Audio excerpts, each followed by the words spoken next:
Wildfires sweep through the plains. Ahead on Grow, how cattlemen are coming to the aid of ranchers, and how some are using fire to improve pastures here in Nebraska, plus bringing science to the emotional arguments over feedlots and hog barns, all straight ahead on Grow.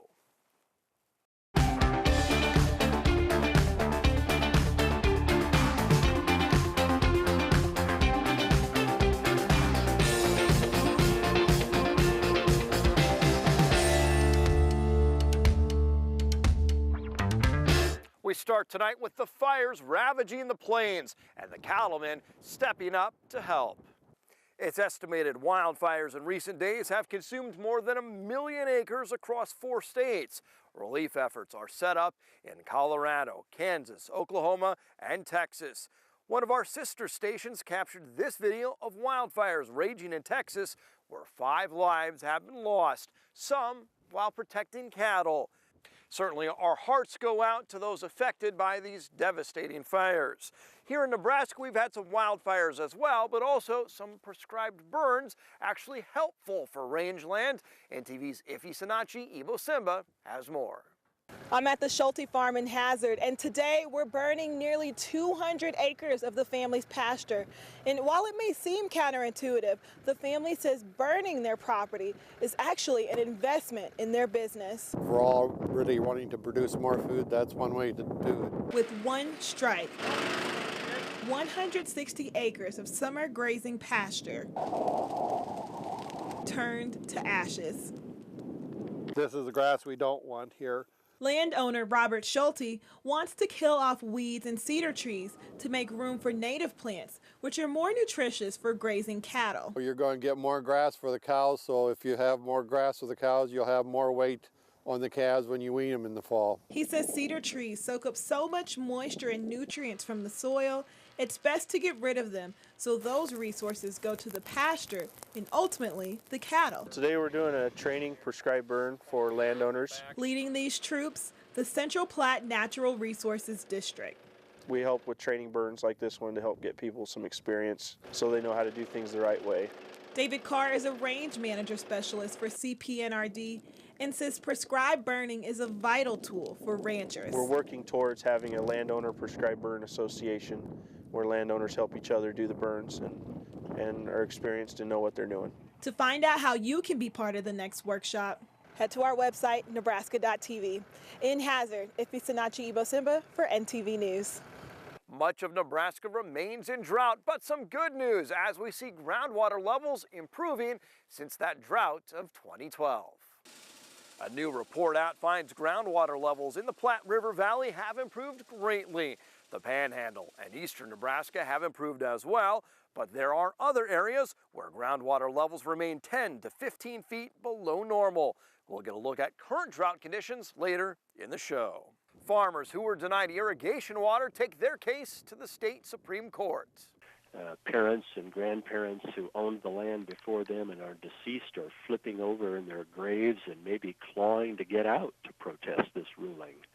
This ruling really guts water rights that people in the basin have held to stream water to as far back as 1895 when Nebraska first issued water rights. The class action suit comes on behalf of irrigators in the Republican River Basin. They say they suffered crop losses in 2013 and 2014. But the state's high court says the Republican River Compact supersedes property interests of those farmers. Exports are vital for Nebraska agriculture, and some local farm leaders make their case to the Trump administration. Leaders from Nebraska Farm Bureau, Nebraska Cattlemen, and others joined Senator Ben Sasse to meet with President Trump's nominee to be the U.S. Trade Representative. Free trade is a clear-cut win for Nebraska, and I'm glad that some of Nebraska's agricultural leaders brought their perspectives directly to the president's nominee to be the U.S. Trade Representative. Nebraska feeds the world, and to continue on that critical mission, we have to build trade networks across the globe. A proposal in Congress could improve access to biofuels. Nebraska Representative Adrian Smith introduced the bill, saying the EPA regulations are archaic.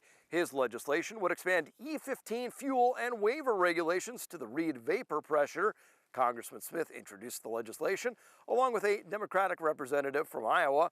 They say the measure would help achieve American energy independence. And Governor Pete Ricketts asking President Donald Trump to open the door for more access to biofuels. Ricketts, along with governors from Iowa and South Dakota, wrote to the president for him to remove barriers currently in place for the higher use of ethanol blends. They're also urging him to enforce the renewable fuel standard as approved by Congress. The EPA has looked at requiring less ethanol than had been voted upon in the House and Senate. And even with biofuels, Nebraska lawmakers say farmers need access to good sources of oil. 33 of 49 lawmakers, a supermajority of the legislature, signed a letter in support of the Keystone XL pipeline this week. Senator John Keane among them. He has supported the project for several years and also supports the expansion of ethanol, but says agriculture relies on energy. And while he also believes in domestic production, he thinks Keystone is also important. Where agriculture, both now and into the foreseeable future, is so heavily dependent upon energy, whether that's for crop production or whether as a transport fuel, ensuring that we have a source from a North American neighbor. Canada is not only the U.S.'s largest trading partner, it's Nebraska's largest international trading partner, and ensuring that we have that continual supply through an infrastructure project like Keystone XL is in the vital interest of Nebraska. Nebraska Farmers Union, on the other hand, has worked with coalitions that oppose the Keystone XL. They say it's not right for a foreign company to put soil, water, and landowners at risk.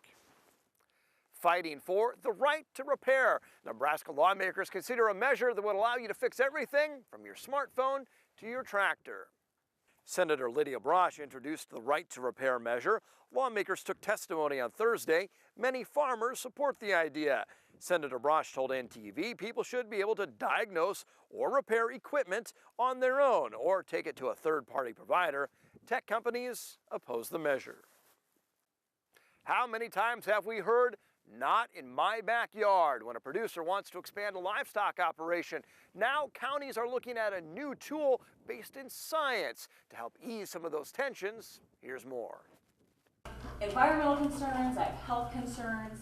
When folks in Merritt County saw a chicken barn under construction, some raised concerns. That nothing gets polluted that we can't fix. It can get personal with hard feelings between neighbors. If only there was a way to show proper planning went into an animal feeding operation. Encourage some objective measures, a scoring system be in place, and not have the process get out of hand. Now there is such a scoring system to help counties. If you couldn't mark that first box. And the Merritt County zoning administrator says it could have helped her. It would have been a great tool to have for people that came in that might have had some concerns about a production that would have been coming into a county.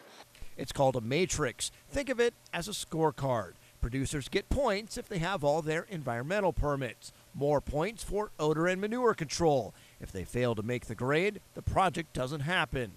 It gives farmers something to shoot for and neighbors a clearer picture. I think it makes it more transparent of what the producer is having to do to put that facility in a certain location. And I think that's what this has provided us with, as a tool to say what a producer actually has to go through to get a facility sited in a certain location. The idea is to encourage livestock growth while giving communities assurance producers are using sound science. Where there is room for animal agriculture, there definitely we would want to promote it. The number of farms in the state is on the decline, but some say it's not all doom and gloom. NTV's Ife Sinachi Ibo Simba has our story. Although farm numbers are getting smaller, existing farms are tending to get larger. UNK agribusiness professor Debbie Bridges says we shouldn't be alarmed by the drop in number of farms. One farm will buy their neighbor's farm, and so yes, technically you lose a farm because someone quit, but the land stays in production. The average farm size in Nebraska, it has been increasing in the last few years. But what about the decline in farms bringing in at least $100,000 a year? It is not as big of a red flag as if we had seen a large decrease in those moderate-sized farms. Bridges says when we think about the typical family farm, those businesses are categorized as moderate size and are usually pulling in between $100,000 and $500,000 a year. And farms making less than that, These are probably farms where the farm operator is not farming as their sole source of income. In other words, they're doing it on the side. One trend the ag industry is up against, the falling prices for goods. But Bridges says international trade opportunities could turn this around. Agriculture especially relies heavily on export markets. Corn, beef, and soybeans are primary products produced in Nebraska, and it's all export driven. As long as states such as Nebraska can continue to work for trade agreements with individual countries, like in Asia and Japan and so forth, that really want our commodities, then I think we can see a rebound. 97% of farms and ranches are family owned, and sometimes that can make it hard for farmers to have their voices heard. The Nebraska Farm Bureau Federation celebrates its centennial this year, 100 years of representing farmers and ranchers. The group has seen many young members who say they've joined because it's a grassroots organization. Where we're coming from, what we're doing, and how we're doing it, we have to tell that story, because if we're not telling it, somebody that isn't living it firsthand is going to be giving it out. Governor Pete Ricketts issued a proclamation in honor of the group's 100th anniversary. More than 61,000 families are Farm Bureau members. More growth still to come, but as we close out our news segment, we remember a giant in agriculture. Clayton Yiter spent time in President George H.W. Bush's cabinet as Secretary of Agriculture. The Eustis native also served as chair of the Republican National Committee. Governor Pete Ricketts, other Nebraska politicians, including Senator Ben Sasse, Deb Fischer, and Adrian Smith, passing along their condolences. University of Nebraska Chancellor Ronnie Green saying Nebraska lost a giant, and he says he lost a friend and mentor. Clayton Yiter was 86.